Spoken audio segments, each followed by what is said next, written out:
session for the June 10th, 2025 meeting.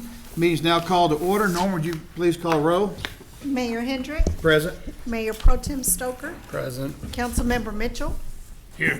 Councilmember Thompson. Present. Councilmember Vasquez. Present. Councilmember Cornell. Present. Councilmember Haney. Here. Mayor, we have a quorum. Thank you. Is Pastor Joshua Suhinga in here? Right here. Thank you, sir. Everyone that can, would you please stand for our prayer?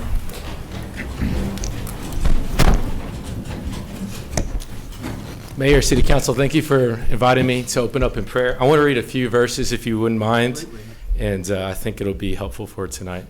Psalm 45, verse 6 says this: "Your throne, O God, is forever and ever. The scepter of your kingdom is a scepter of uprightness." Romans 13:1, "Let every person be subject to the governing authorities, for there is no authority except from God, and those that exist have been instituted by God. Therefore, whoever resists the authorities resists what God has appointed, and those who resist will incur judgment. For rulers are not a terror to good conduct, but to bad. Would you have no fear for the one who is an authority? Then do what is good, and you will receive his approval. For he is God's servant for your good. But if you do wrong, be afraid, for he does not bear the sword in vain. For he is the servant of God, an avenger who carries out God's wrath on the wrongdoer. Therefore, one must be in subjection, not only to avoid God's wrath, but also for the sake of conscience." Father, I thank you for this opportunity to invite your spirit and your presence into this place.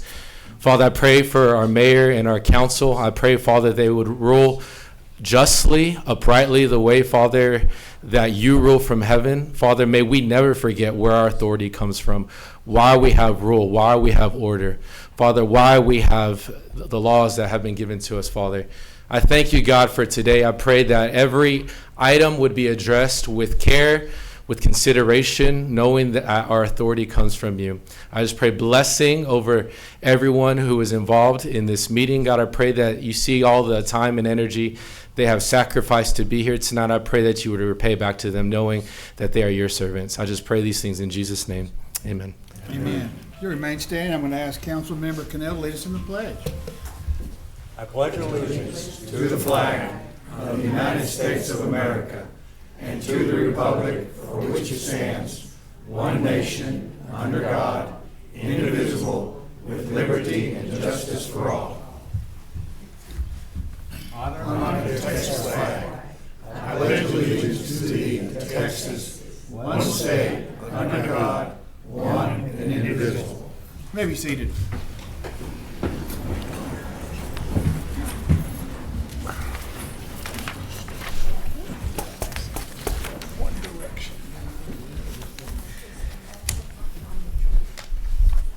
We have a special honor today. Our communication department,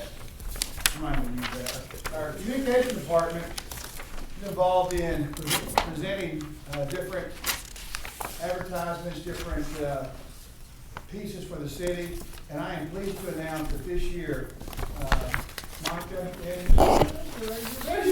and her team, they're not all here, Erica has COVID, for example, but they won 2 Telly Awards. Now, what are Telly Awards? Well, in your CBS organizations like MTV, ESPN, CBS, ABC, might recognize some of these names, and this department for the city of Odessa won 2 fabulous awards.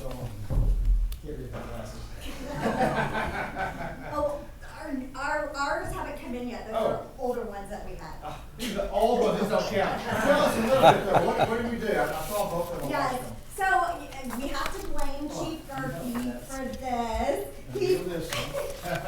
When I was at the police department, we started this. Chief Murphy is very innovative. He brought me in, he made me fill out a 35-page application. He vetted me for 4 months, put me through a background check, and we started the storytelling there and won awards. And that's one thing we've really tried to do, transform. But all of our chiefs, our directors, they play a part in this because at Chavez, one of your stories, it was one of the ones that received an award. They share with us their stories, which lets our citizens know what we're doing. So we share this award with all of the people, and we have a great team, and they work very hard. Let's recognize Monica as well as all our departments.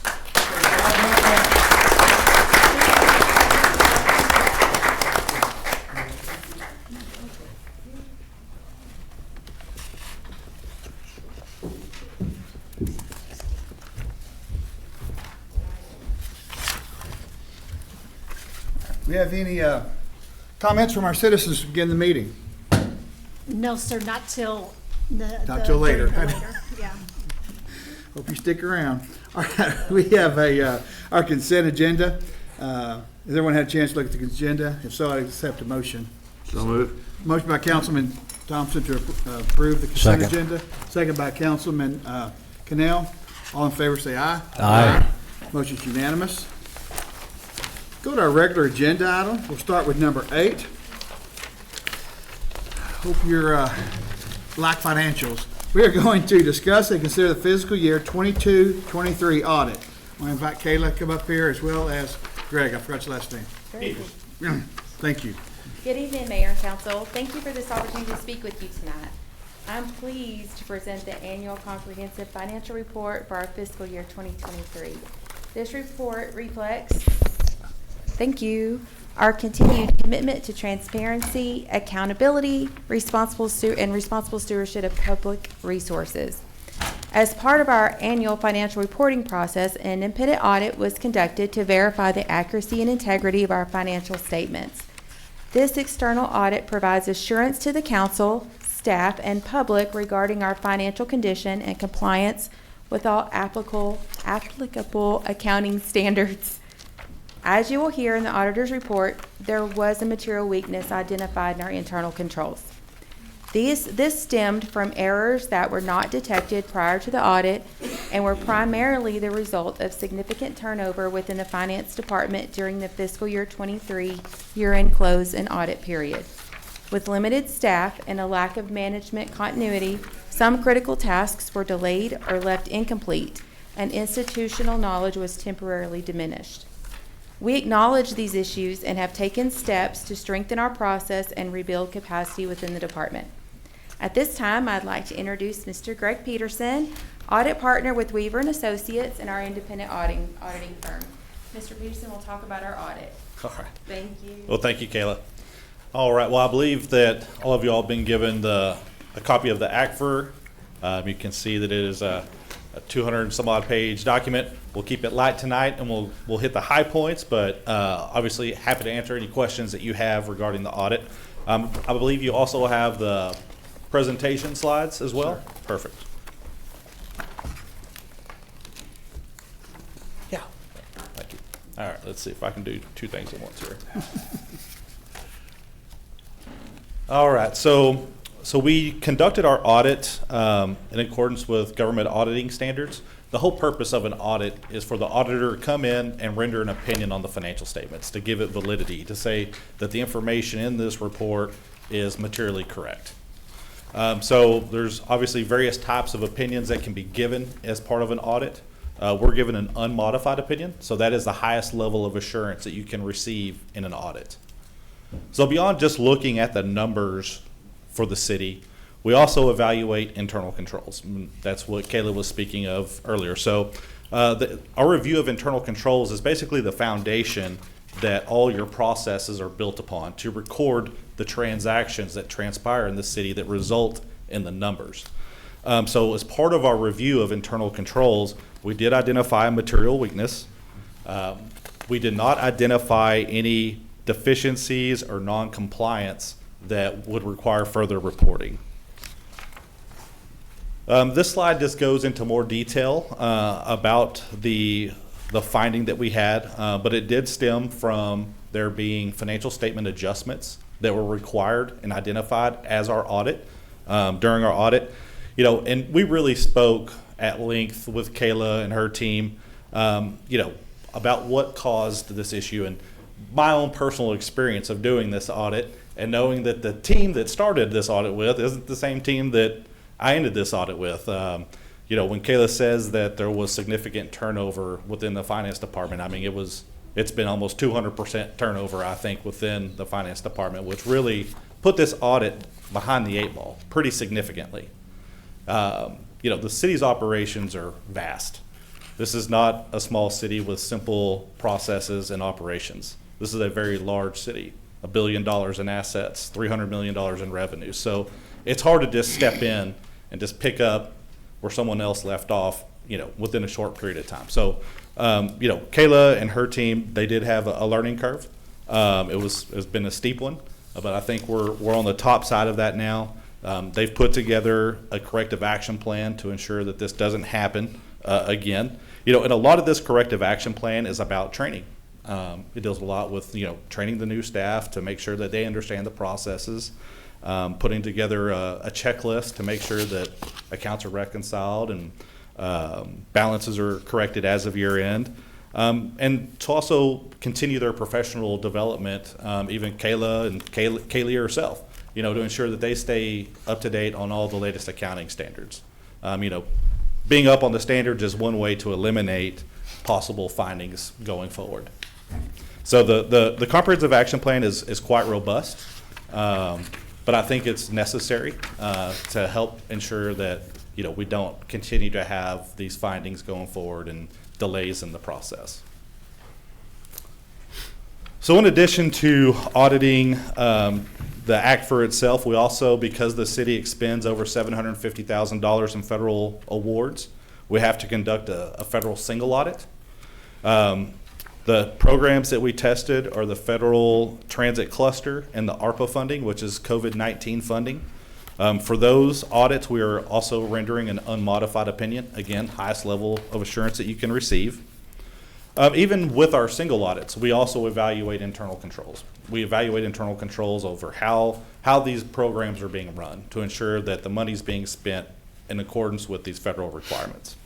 So we did not identify any issues over internal controls. We did not identify any non-compliance with those federal requirements. We also did not identify any issues in accordance with uniform guidance, nor did we identify any question cost associated with those programs. As part of our auditing standards, we are required to make certain communications to governance. So there was no transactions entered into by the city for which there wasn't authoritative guidance or consensus. There were no disagreements with management that arose as part of our audit, and there were no independence issues. So we remained independent throughout this audit. And the city did not seek basically a second opinion for any conclusions that were reached as part of our audit. We'll take just a few minutes and talk briefly about some of these financial highlights. This first table, net position. So this is essentially the equity of the city. So when we take your assets and we back out your liabilities, we're left with what's equity. And you can see in the total column on the far right that your ending net position was $565 million. And 149 of that is what we call unrestricted. So that's essentially funds that aren't tied up with your capital assets, not related to your bonded debt, aren't related to any federal programs. So essentially what's available for operations. So you can see that number did increase by roughly about $28 million over prior year. So a positive variance. Next, we'll look at your change in net position. Again, focusing on the total column, you will see that the city did have a $57 million increase in net position over the prior year. Again, positive variance, and that's a $10 million increase just comparatively year over year. What I've done here is I've put together a table of your most significant revenue cycles and shown a 5-year analysis here. So you can see your water and sewer revenues did see a spike this year. Let's see, about $12 million. A lot of that, all of that is just driven on need. It's a need-based revenue source, and most of that's also driven by your commercial and industrial accounts. Your solid waste revenues were comparable over the past 5 years. Property taxes, pretty comparable. Property taxes obviously move in alignment with your rates and your property values. You can see sales tax also had a pretty good increase this year. I think this table really kind of shows you a recovery from COVID. I mean, you can definitely see the dip and then the recovery kind of post-COVID of those sales tax revenues.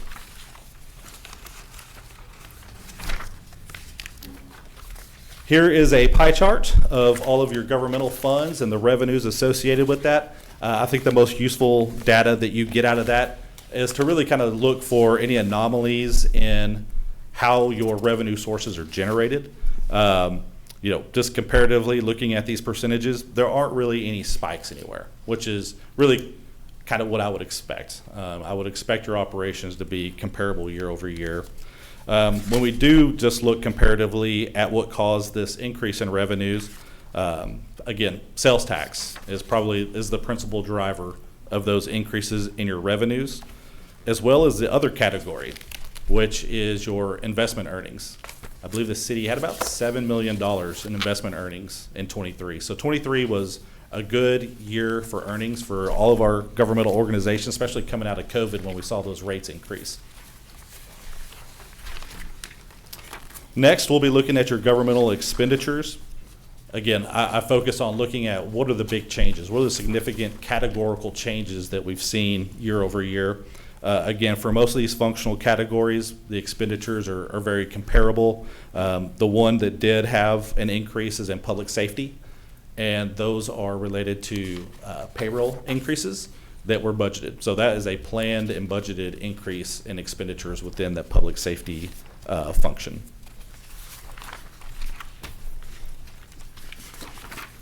And then my last slide just looks at the general fund budget, comparing what was budgeted versus actual results. The general fund being the primary operating fund of the city. I always like to point out how those results look. So the top line, the amended line, is the final adopted budget. The middle is your actual results, and then we have the variance. So just going down each column, the total revenues, you had a $19 million positive variance when comparing budget to actual. A lot of that is driven, again, sales tax. The city budgets pretty conservatively on the sales tax, and then when you have a stellar year, it created what we kind of see this variance here of 19 million. Expenditures, again, when I say conservative, I mean the city budget, it's a little high for being conservative on what the operations are going to take.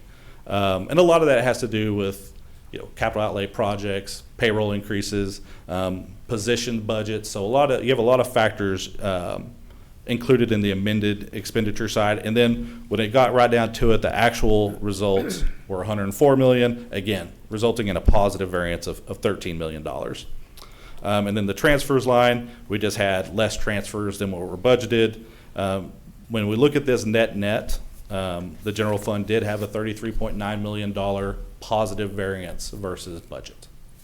So again, very good outcome, really kind of across the board when we look at it, financial results, increases in net position, increases in fund balance. When we looked at the cash flow from your enterprising funds, those are all generating positive cash flows from operations. So everything seems to be looking really good financially for the city. And again, as a governing board body, I think really kind of the key results are an unmodified opinion. There's no qualifications that resulted from this material weakness. So I want to make sure that that's very clear. So there's nothing that we're qualifying that would say these numbers can't be relied upon, or the words that we've put in here to talk about those numbers can't be relied upon. That material weakness is just over internal controls that were all corrected as part of this audit. And then the action plan that's going to be put into place to ensure that we don't have these findings again going forward. But that kind of concludes my presentation, and happy to answer any questions that y'all have. First of all, I'd like to say thank you, Greg, for doing this. We really appreciate it.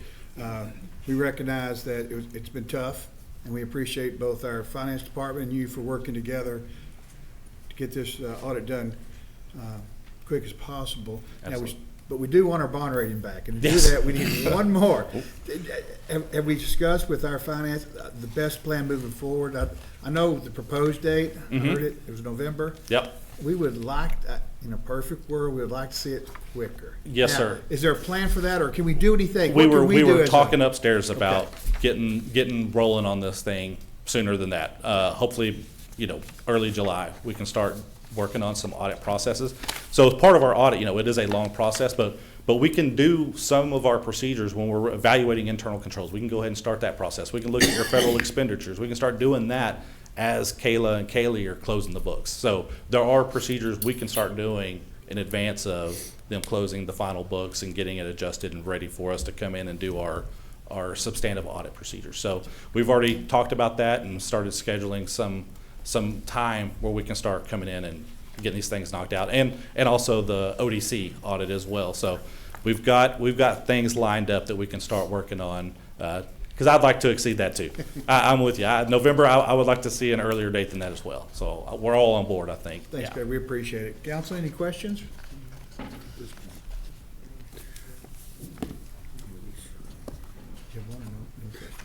Okay. Hearing none, we are so thankful for getting this done, Greg. We thank Yes. our finance department, and we look forward to the next one. Appreciate it. Thank Hopefully you. sooner rather than later. Yes, sir. Thank you. Oh, we are gonna need a motion. Oh, that's right. Need a motion to accept it, correct? Motion by Councilman, which one was it? Councilman Haney? Is there a second? I'll second it. Second by Councilman Vasquez. Any discussion? If not, all in favor say aye. Aye. Any opposed? Motion passes unanimously. Let's go to agenda item number 9. Consider authorizing the city manager to execute an agreement with CDW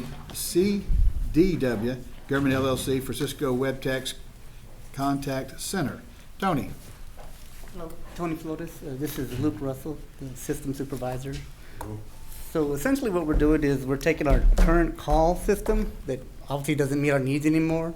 We're moving it to the cloud, and we're adding new features to it, and we're making it to where it can be expandable for the future. So right now, our current solution, it can't grow. It's just, we can't add licensing to it. We can't add users. It's just maxed out. So there's really no leverage that we could do to mitigate the problems that happen. Now, as we move into the cloud, we'll be able to handle it 5-10 years into the future, as well as not just kind of the perpetual licensing that kind of got us in this trouble. It's going to be approximately $66,775.80 per year, and then on top of that, there'll be a $35,000 fee to help us transition our on-prem system to the cloud. Any That's a questions? one-time fee? Yes, sir. That's 35 the is a one. one-time The fee, right. 35 is the one-time fee. The 66,000 will be yearly for 3 years. That's a little over 100,000. You have that in the budget? Yes, sir. Yes, sir. But this is only for billing and collection in municipal court, Correct. so not the entire city's phone system. It is part of the city's whole phone system, so anytime that you hit a phone tree, like if you call a number and you get hit with a press 1 for this, press 2 for that, that would be part of the system. But the majority of the work that goes into it is for our call queue management systems, for our customer service divisions inside billing and collections in municipal court. Tony, that normally comes out of your budget, what, the 291K? And at no particular time in the future, then do you take it out of billing and municipal? You see what I'm talking about? You normally just take it. Normally what we do is with new ones, the department will pay for that initial supplemental, and then we take over the renewals. Okay. So we actually were able to kind of get rid of a lot of stuff just because we're doing some automation, and we're taking over a lot more as far as on the programming side. So we're able to get rid of an old system, Novaline, which was like $200,000 that we're used to re-up. Right. So we're able to kind of repurpose this money to, the money we save, we actually were able to repurpose to do other things like this with. So we've done a lot of work, and it's paying off. So that's kind of why this is in the IT budget and not a supplemental from the billing collections and municipal court. Okay, any other How questions? many other bids did we get on this? So this is just, so we did a DRI contract with Cisco. Essentially what we're doing is we're taking our existing platform, and we're not changing it, we're moving it to the cloud. Kinda, right? It's gonna be completely redone, but that's gonna allow us to open up the licensing where right now we don't pay anything because we bought perpetual. So it means we're the one-time fee, but you're stuck with what you have. We're taking that, moving it to the cloud, and now doing a different licensing model and adding features to it, and that's where the 66,000's come. But it's under the DRI contract. We didn't put it out for bid. And honestly, CDW has been really great. We went away, like I said, 2 years ago, the company we actually just went away from them. It was terrible. Like it was, you think it's bad, it was worse then. And we brought in, we replaced them with CDW. They instantly started fixing and improving things. I mean, things that were, at some points we had like 4 lines that were usable. I mean, it was really bad. So they've done a great job, and they've earned our trust. Okay. Any other questions? If not, I entertain a motion. So moved. Motion by Councilman Haney, is there a second? Second. Second by Councilman Cannell. All those in favor say aye. Aye. Any opposed? Motion's unanimous. Thank you, Tony. Thank you. Appreciate it. All right, Chief Gerke, it's item number 10. Consider authorizing the Odessa Police Department to purchase 20 bulletproof vests.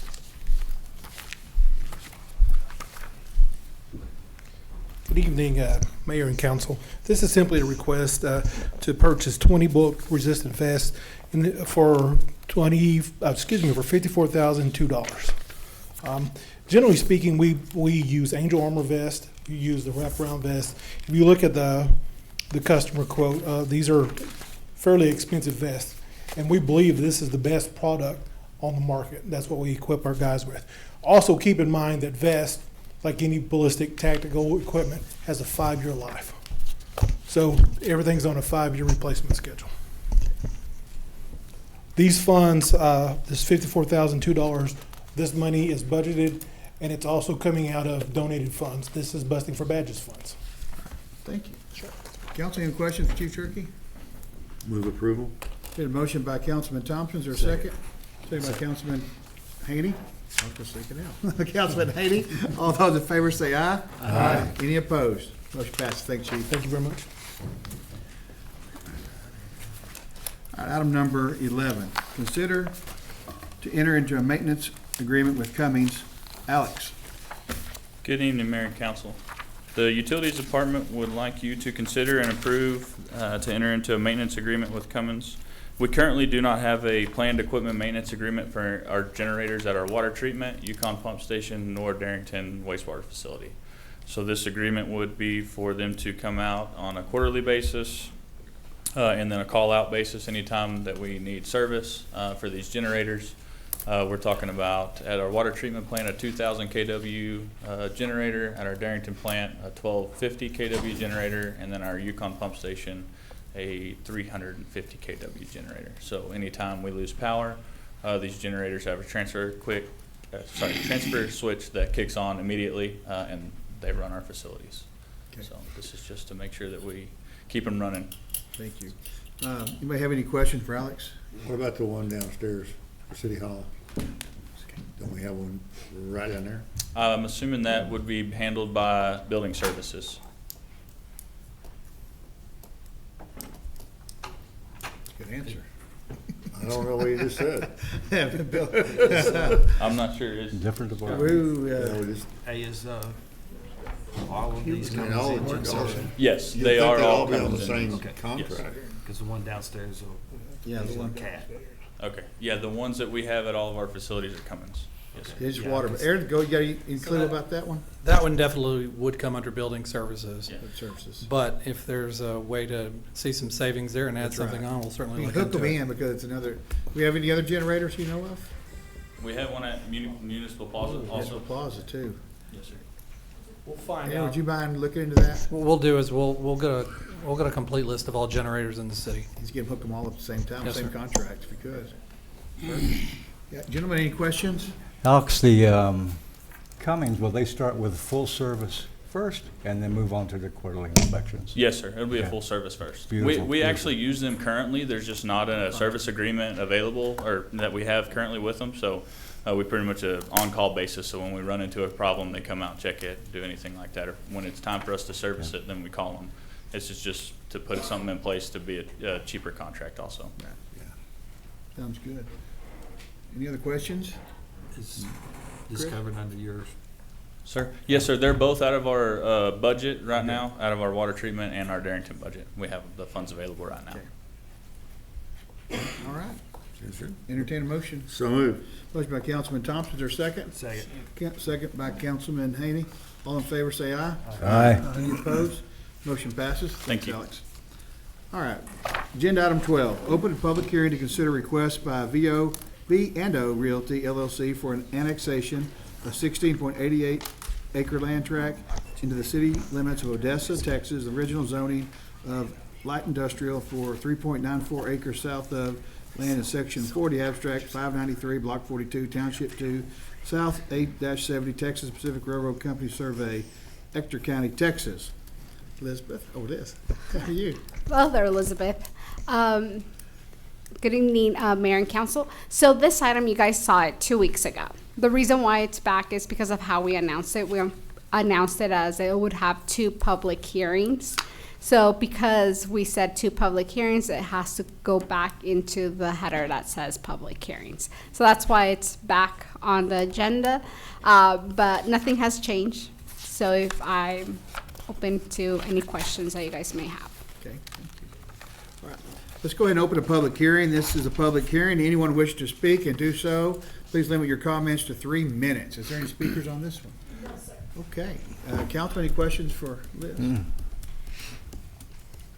Hearing none, I entertain a motion. So moved. Close public hearing. Oh, we've got to close public hearing. Good. No, that's what we have. Don't mean to do your. Let's close the public hearing.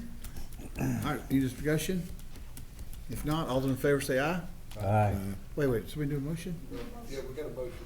Which one did the motion? Councilman Haney did a motion, is there a second? Second. I'm the second. He's the first. Oh, I didn't hear him. I'm gonna turn my hearing aids up. I was early. There's a motion by Councilman Canal, second by Councilman Haney. All in favor say aye. Aye. Any opposed? Motion passes. Agenda item number 13.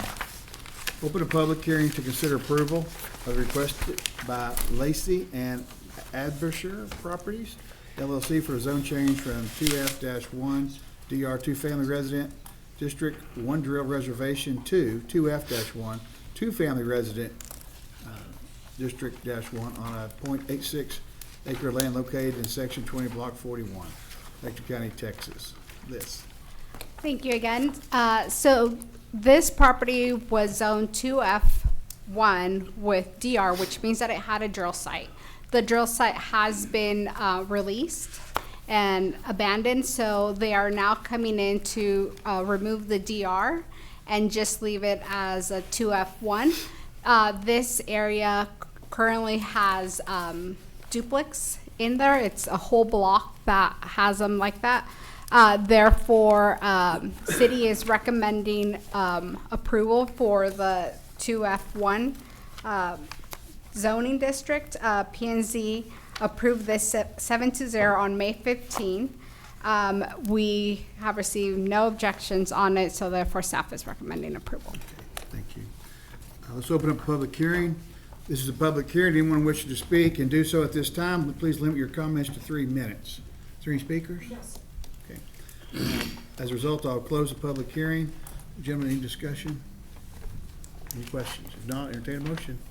Also move. Motion by Councilman Vasquez, is there a second? Second. Second by Councilman Stoker. All in favor say aye. Aye. Any opposed? Motion's unanimous. All right, let's go to number 14.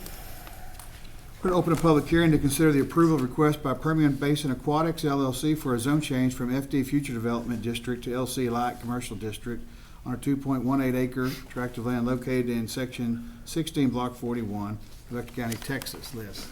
So this is another property that came in with the future development, not knowing what it was going to be at the time. So now they do know, so they're requesting the zoning to be like commercial, and the use that they're planning for this area would be a swim school. So it would be a great addition to the neighborhood. We do believe that it fits with the environment that is already there. We also presented this on May 15. We had 7-0 from our planning and zoning commissioners, so no objections. When we routed it out, our staff also had no objections to it, so therefore staff is recommending approval of this zone change. Now open to any questions. Thank you. Let's open up a public hearing. This is a public hearing. Anyone wishing to speak can do so now.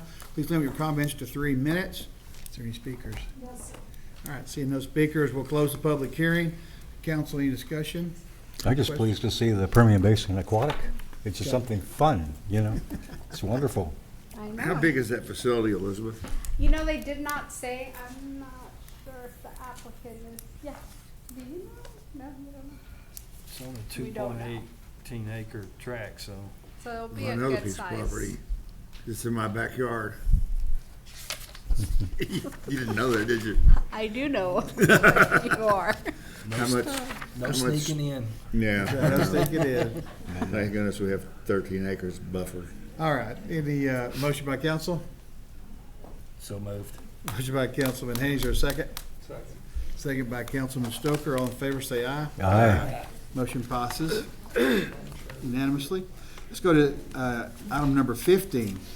Open up a public hearing to consider the request by KRS Development LLC for a zone change from FD Future Development District to SF-1, a single-family resident district, on a 6.51 acre tract of land located in Section 47, Block 42 in Ector County. Elizabeth. So this is another property that was zoned as future development. We now know what they want to do with this property, so they're requesting a zone change to SF1, single-family district. And it's going to be a development, as I said, for housing.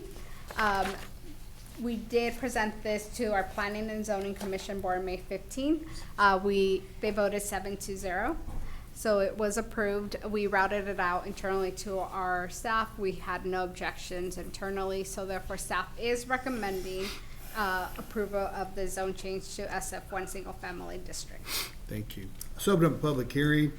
This is a public hearing. Anybody wishing to speak and do so at this time, please limit your comments to 3 minutes. Is there any speakers? No, sir. No speakers. As a result, we'll close the public hearing. Gentlemen, any discussions or questions for Elizabeth? More family homes in District 4, just north of Ratcliffe. Yay. Would somebody like to make a motion? So moved. Motion by Councilman Canal, is there a second? Second. Second by Councilman Haiti. All in favor, say aye. Aye. Any opposed? Motion's unanimous. Let's go to agenda item number 16. Open a public hearing to consider approval of request by Maverick Engineering for a zone change form SF-2, single-family 3 district to PD-H, a planned development district housing on a 3.11 acre tract of land situated in Section 34, Block 42 of Ector County, Texas. Elizabeth. Thank you again. So this property, the applicant Maverick Engineering is requesting a zone change to a planned development district. They're proposing a development of 11 triplex buildings. They're going to be for 33 residential units. Each unit, the floor plan for each unit, it's around 735 square feet for living space, and within a 2,744 square foot site plan. They will be 2 bedrooms, 2 bath, with a patio area, and we did talk to them, like they do have all the parking that is requirement for this development. They actually are exceeding the required parking. So per unit, you need 2 parking spaces. So they need 66 parking spaces, and in this case, they're providing 101, so they're over by 35 parking spots. We did analyze the area around here, and it's surrounded by single family homes, but it also is right across the street. You have you have commercial. Even adjacent to it, you have a tortilla shop, I think it is, and you have some mechanic stores. You have a church nearby. So it's a very transitional space. That's why we think this would be a nice buffer for what's going on there. We did present this case to P&Z, and where's my P&Z? I can't remember if they voted it. They denied it. P&Z denied Yes, it. five, I think it was 5 yes and 2, no, sorry, the opposite, 5 no and 2 yes. So it was denied by them. So it still moves forward to you guys, even though it gets denied. So we did receive objection letters. So you have those in front of you from the maps. So, and I also printed out the comments that they provided from the objections. We did reach the 20% of objections, which means that you would have to vote by supermajority for this case. We did talk to the developer, and I know the developer representative is here. And we asked them, can you provide some, like more of a buffer? Can you increase your landscaping? And they said, yes, we can increase our landscaping. We suggested maybe doing some kind of fencing, and they did add some kind of fencing into it as well. And I'll let you guys speak to the developer that is here. But we do believe that this would be a great transitional space. The property has been vacant. We are aware and we want to be conscious of like the neighborhoods that are there. So that's why we ask if they can help us with the landscaping, help us with maybe some gating in this area, in order to also listen to what the community is saying to find a middle ground for it. But after all of this, staff still recommends approval of this zone change to planned development district. And the beauty of a PD is that the site plan that you guys vote on today is what gets adopted. And so nothing else can come besides that exhibit. So I'm now open for any questions. Yeah, Elizabeth, I have one. What was the common reason why the 5 people that voted no? What was the common reason for that? Do you recall? I'm actually going to ask Maria if she can come out. She was the one that handled that meeting. They wanted houses. They don't want. Yes, they pretty much wanted, they didn't want the density that they were coming, and you can correct me. Good evening, Mayor and Commissioners. What they were proposing is single-family dwellings instead of triplex units. They figured that it would cause a bigger impact in traffic. However, it is going to be a gated site. Actually, not gated, but it's going to be surrounded by landscaping. It will have, each unit will have 2 vehicle parking spaces. So in any situation where a single-family housing will be, or residential housing, it'll be required 2 parking spaces for them as well. So by having a triplex, you'll have about 66 parking spaces for the 33 units that are there. We have more, we have 101. And it's on, like Dixie's right there too, so it's easy access to it as well.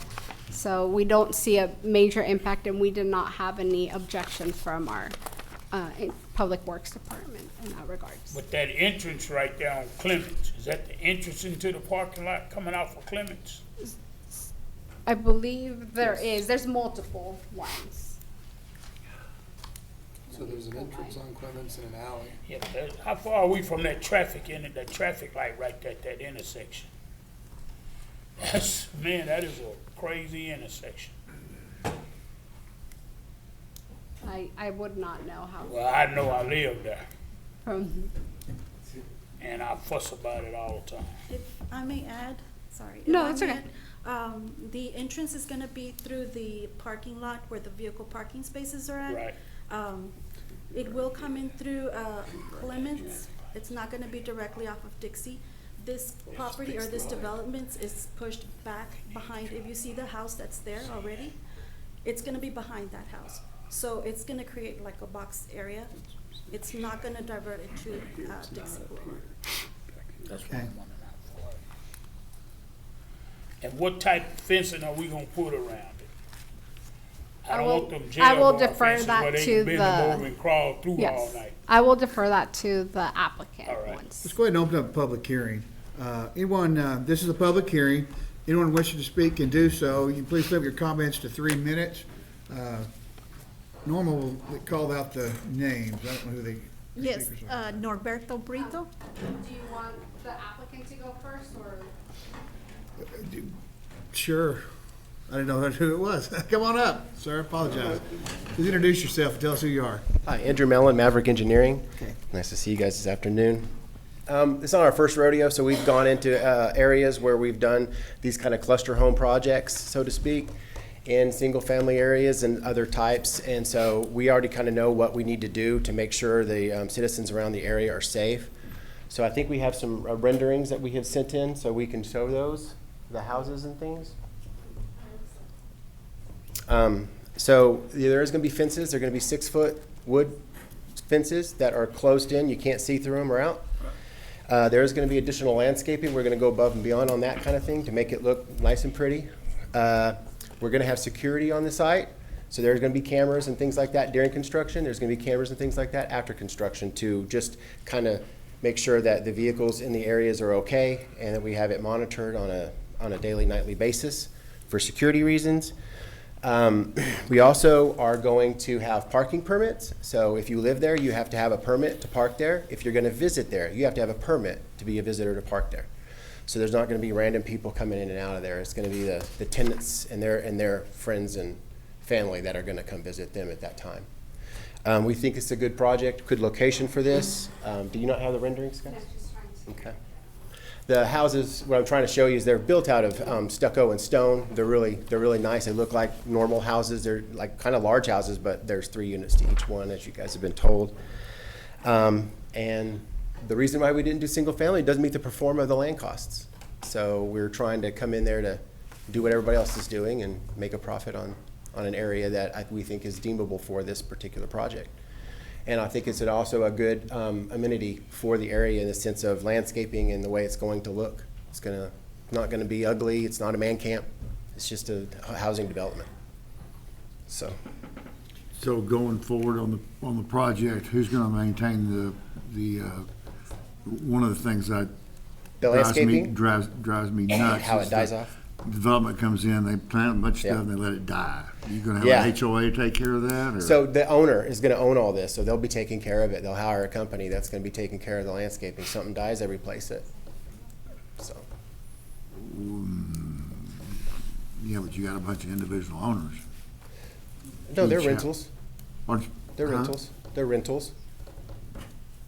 The rentals, Maverick's gonna own it or some other? Well, the owner's gonna own it. I'm just a representative. I'm just a civil engineer that represents the project. So one person owns the whole project? Yes, sir. Okay. Yeah, and just, Elizabeth, my only concern is, how ragtag a lot of these developments are.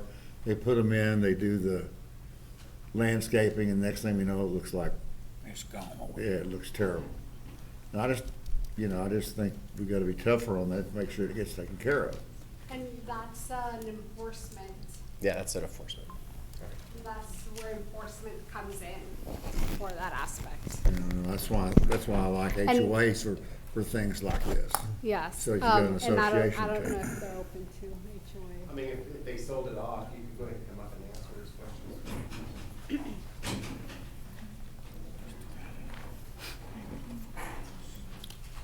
Please identify yourself. Yes, sir. I'm Edgar Favela, and I'll be the owner of this duplex. Well, me and my dad is. And we have multiple houses in the south side, and we take care of the yard pretty well. But I'll pay somebody to go take care of it monthly. Well, when it grows, because it grows really quick. Because I got a yard myself. But yeah, I'll have it super clean. If I have to pay somebody, I'll pay somebody to keep it clean. I live in the south side all my life, and I want something nice, different. I just cleaned that yard yesterday. Man, that's just full of trash. I want something different. I want something nice, something that people are not. Every time somebody talks about the south side, it's bad out there. It looks ugly. I want something different, something nice, something, I don't know, speak for the south that it's not all bad. Thank you. Yes, sir. Can I get them up? I think we're gonna see the picture. For some reason it's not. Well, if we're struggling with that, let's go ahead and have our other speakers. Norberto Brito.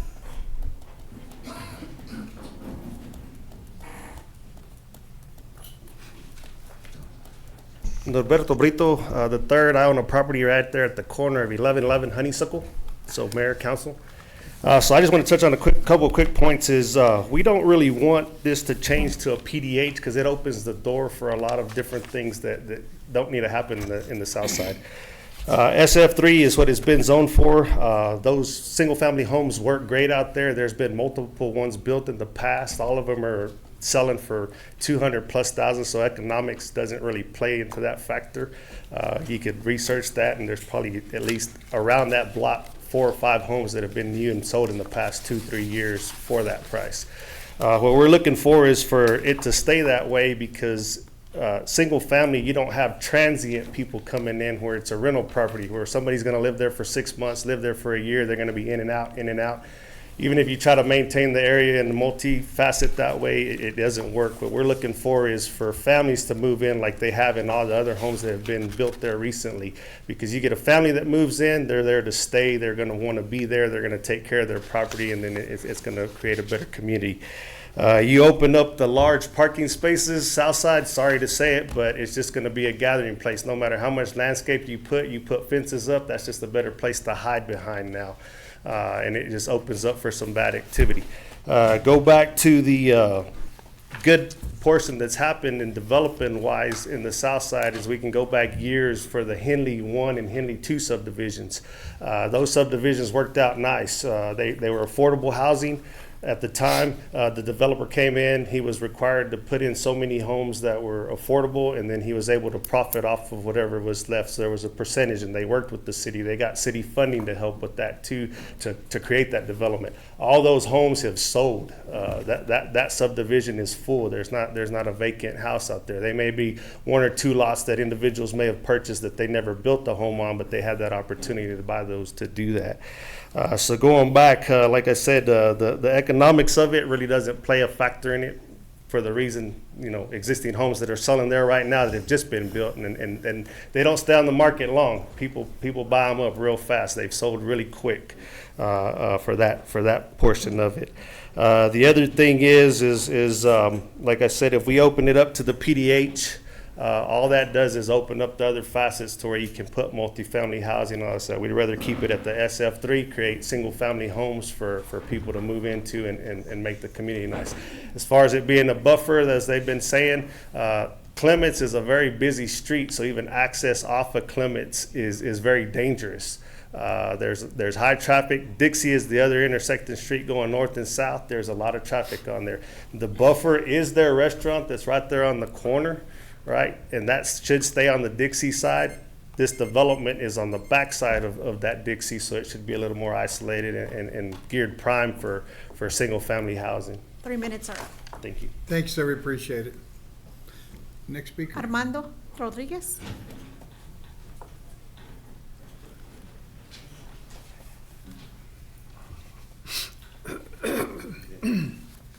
My name is Armando Rodriguez, and I live at 1206 Honeysuckle Avenue. Mayor and City Council, one of the things is about this, I talked to a lot of people in the neighborhood, and I took the time and talked about those apartments they were planning to do. People are very concerned later on that a lot of people will come in.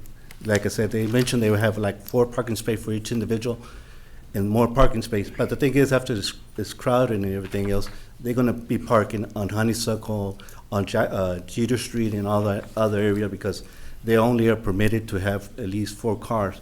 And the same thing is happening on the apartments on 8th Street. There are only a few cars they can park in the apartments they have on 8th Street, and now they're parking on 8th Street off that because they can't park so many because they have only permitted so many cars can park. That's what the people are concerned on the neighborhood, because I did take the time to sit down with and talk with them and everything.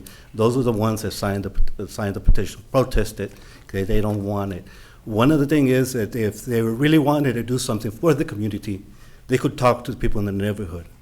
They never took the time, okay? And that way we could talk in more details. We didn't have to come over here. And the thing is, the houses have been built in South Odessa, and they have been sold. I'm telling you, like in Blue Bonnet, there were 2 houses built. They didn't last 3 months before they got sold. They already got sold. Well, the thing is, we want houses to be better. I know people were willing to take care of the houses a little bit better than apartments, because it's only in apartments, they can stay for 6 months, leave, come in, or Mr. Favela can sell the building later on and sell it to somebody else, and then we're gonna have the same problem over and over. One of the things is, if they're willing to possibility build a house in there and take the responsibility right there with them. Because the thing is, the most concern is gonna be at night. Daytime, everybody goes to work and everything. At night is when it's gonna allow to be a part. Put in the fence around, like they mentioned, there's gonna be a lot of party, everything else covered up and everything. People are gonna be coming in and doing a lot of noise and everything. That's a very friendly neighborhood, quiet, people of all ages, younger age like me, you know. So we don't want that kind of noise no more whatsoever. So please, people already petitioned it, they protested, give them that right, because they took the time and we talked about it and they don't want it. So give that chance not to pass it. Thank you, Marndell. Billy Cleaver.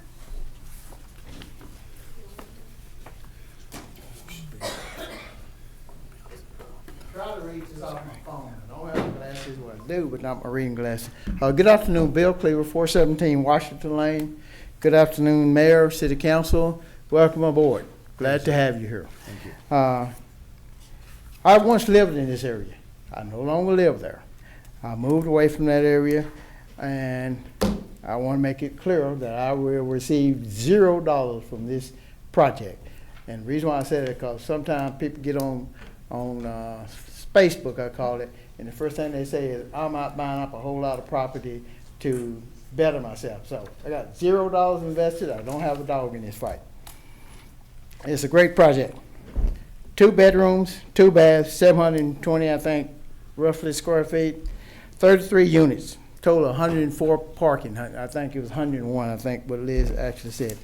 This is probably, just by my estimates, with my group running number, this is probably a $5 million project. Just think about that, what that do to the impact. And this group is asking for $0 from the city of Odessa to do this project. Someone mentioned the Henley addition. Yes, we got heavily involved in doing the Henley 1, Henley 2. It cost the city a whole bunch of money. These folks are not asking for 1 red cent. Just think about that. See, there has been 3 single-family homes built in this area. In this area that we're talking about, the Jeter, Honeysuckle, Money Hands, and that area. 3 family homes in the last 50 years. 2 of them was built, 2 of the 3 homes that were built last year was built by an associate of mine. So when you're saying this area just red hot, that's not true as far as single family homes in this area. Yes, there are hot spots in South Odessa. This is not one of them. I'm just telling you, I build homes. This is not one of them. The proposed site is 3 acres, 3.1, 3.6, whatever. There has never been any development there. I've been here 72 years. I have walked that area for 60-some years. When I went to school, back and forth, going to band practice, nothing has ever been on that particular 3 acres, with the exception of maybe one or 2 bedroom house, maybe. So to deny this project and say yes, put single family homes there instead of these triplexes, the guy just told you it'd be almost cost prohibitive. He got to come in with water and sewer and all the infrastructure to do this. This is probably the best use of this particular land. The need for affordable housing in Odessa is very great. We know that. These are apartments. They're going to own and maintain these apartments. You know, if I come out of my pocket with $5 million, guarantee you no one's going to be circling around and hooting and carrying on and doing line dancing at night. It will be very controlled. All right, thank you. Thank you, Mr. Cleaver. That's it. That's it. All right, let's close the public hearing. Gentlemen, discussion, questions? I think kind of along Mr. Cleaver's line. Turn that on. So if this doesn't happen on that lot, what does happen? It's up to the owner of the land. They'll just sit there until somebody else decides to buy that and put single-family homes in there, or it'll still be vacant. And, you know, I know that we've had a couple of issues lately to bring up topics of more housing, denser housing, different housing. Mhm. And I think if somebody comes to us with an idea, I don't know. I kind of get both arguments, but the bigger argument to me is that if this doesn't happen, nothing happens. It's a bird in the hand, two in the Yeah. bush type situation. You're right. Councilman Mitchell, this is your area. That's my street. How do you, Yeah. I may get put out. how do you feel about it? How do you feel about it? Well, my only worry is that traffic light. I love to see that come. I know my neighbors there they want houses, but it's been 25 years nobody built a house on there. The land's been sitting. If these guys are gonna pay out of their pocket, don't ask the city for nothing. I'd love to see something new come to the south side. And that's, y'all know what I say. We need something on the south side.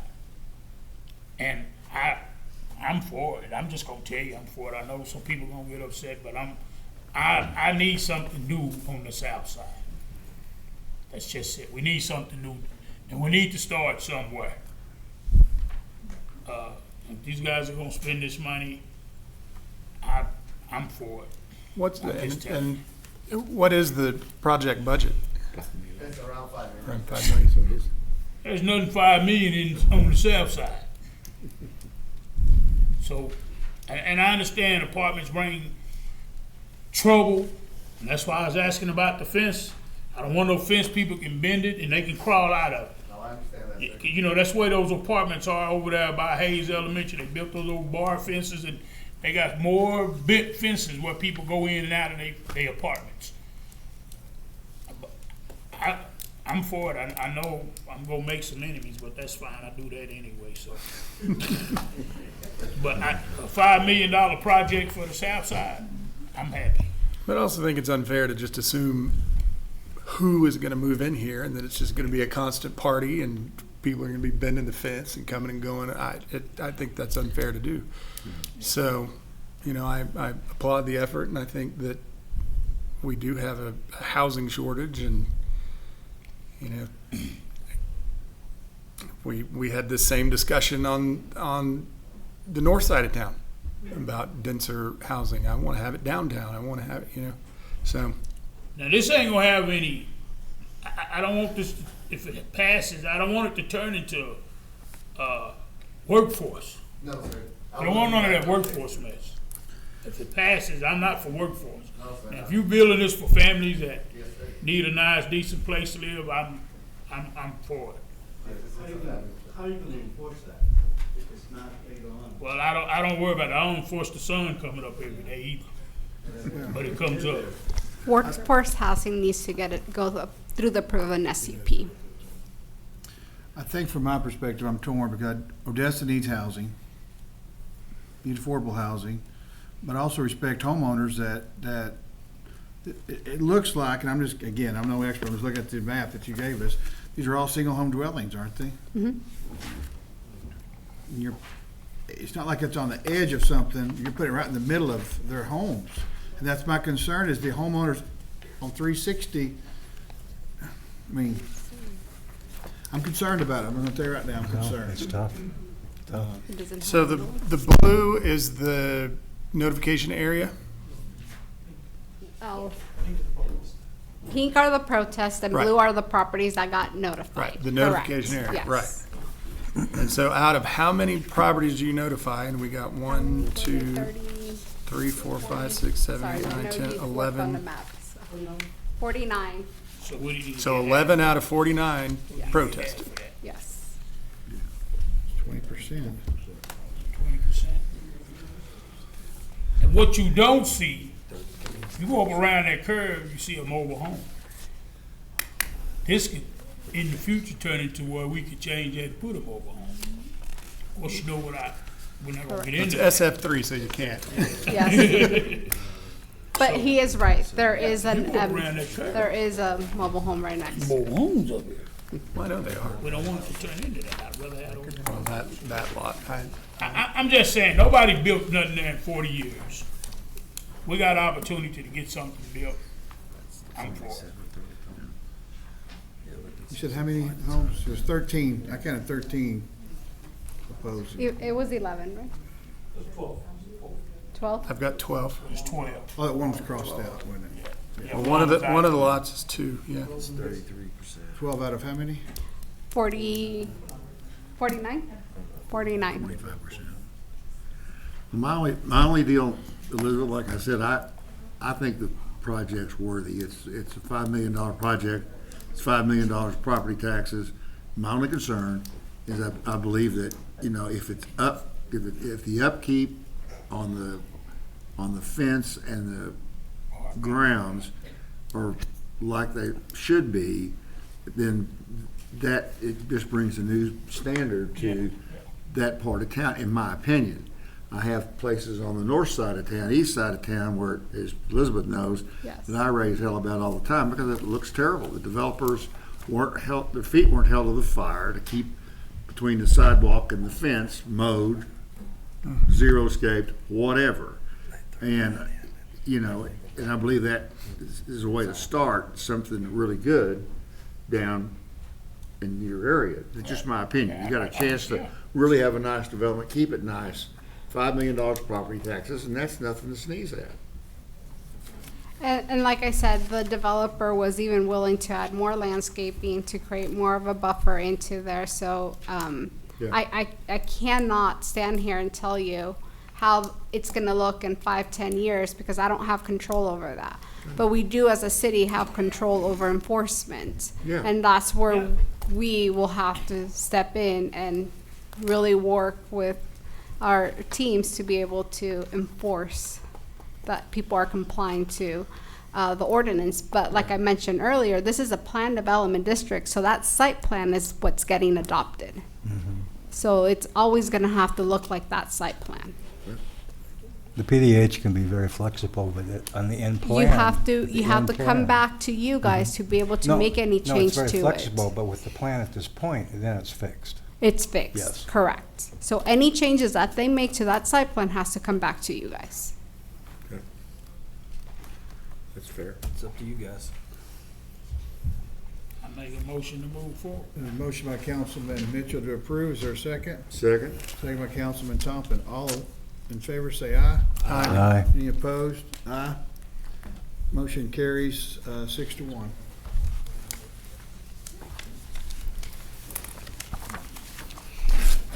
Move on to item number 17. We're going to open up a public hearing to consider approval of a request by Bentonbow Homes LLC for a zone change from SPD-DR Special Dwelling District Drill Reservation to PD Plan Development District on a 2.85 acre tract of land located in section 27, block 42, Ector County. Yes. So, thank you again. So this is part of Windmill Crossing, the master plan for Bentonbow in that area. That was a 223 acre development. One of the pads that was there was a drill site. So that drill site just got released.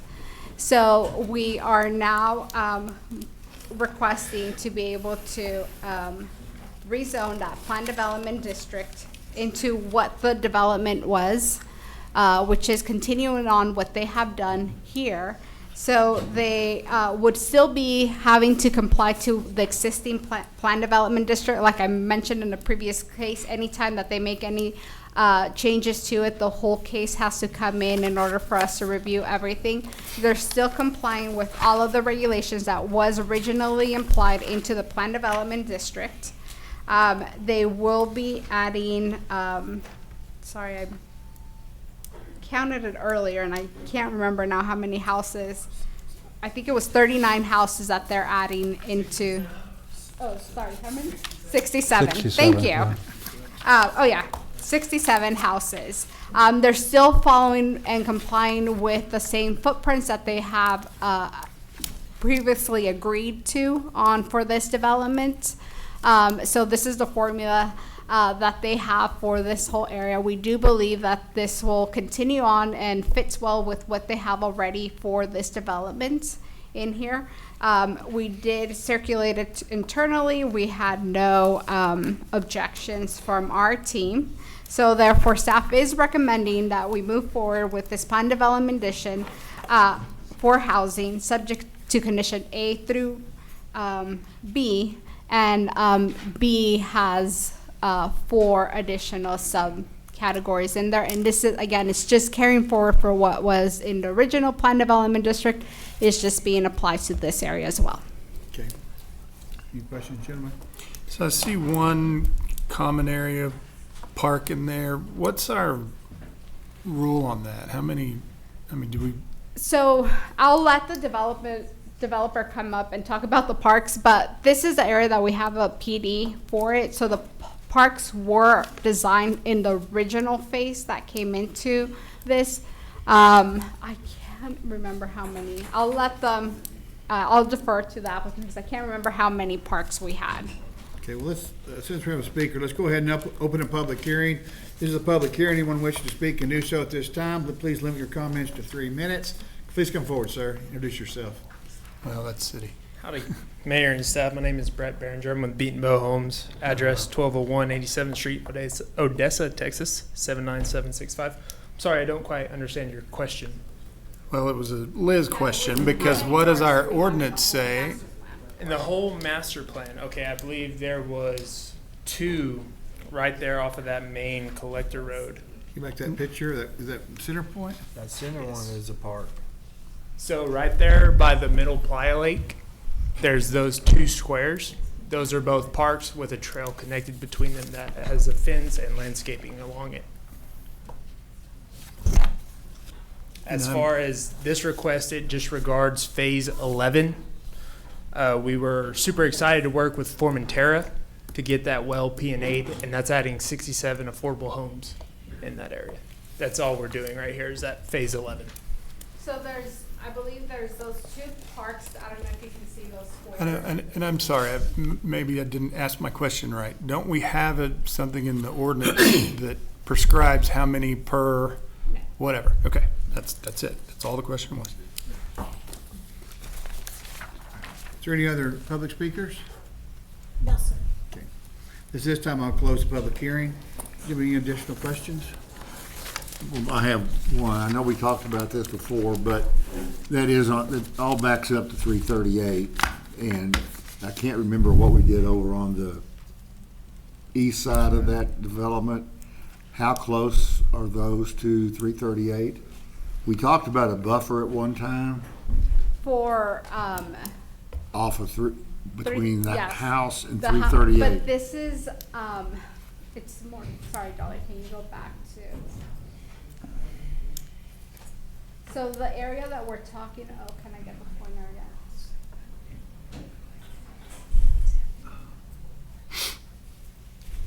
again? So if I can get it, Come on, it's going Liz. right here in that little square. That's not on. Yeah, that's not It's on the just lake that. side. And Oh, I thought we were 338 talking about goes up here. I'm sorry. Yeah, so it's right in this area. Oh, So okay. sorry. I'm sorry. I was on. That's okay. I was looking at the top right, and I just remember we have 338 as a Yes. concern. And I thought we were talking about top No, left. And that, it's- okay, that answers my question. Okay. Because I thought that was an Occidental. Okay. I got it. Sorry, Mr. Cannell. Any other questions? Not, I'd ask for a motion. I'd say with Beaton Bow, thank you again for more residential homes in 4th District. I'd so motion to approve. We have a motion by Councilman Cannell. Is there a second? Second. Second by Councilman Haney. All in favor, say aye. Aye. Any opposed? Motion carries unanimously. All right, let's go to agenda item number 18, resolution. Consider resolution changing authorization representatives for Local Government Investment Corporation, Logic. Kaylee. Hello, good evening. Best for last, right?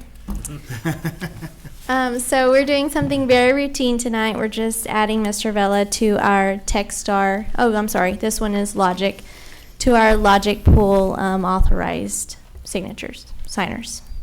Gotcha. Any questions, guys? No, entertain a motion. I just, I think I've asked before, and I can't remember. Those checks, I think we do, but they're dual signature authorization checks. Yes, so this one is not for the checks. This is for one of our pooled fund accounts, but that one is coming, so Okay. yes. I move that we accept, I'm sorry.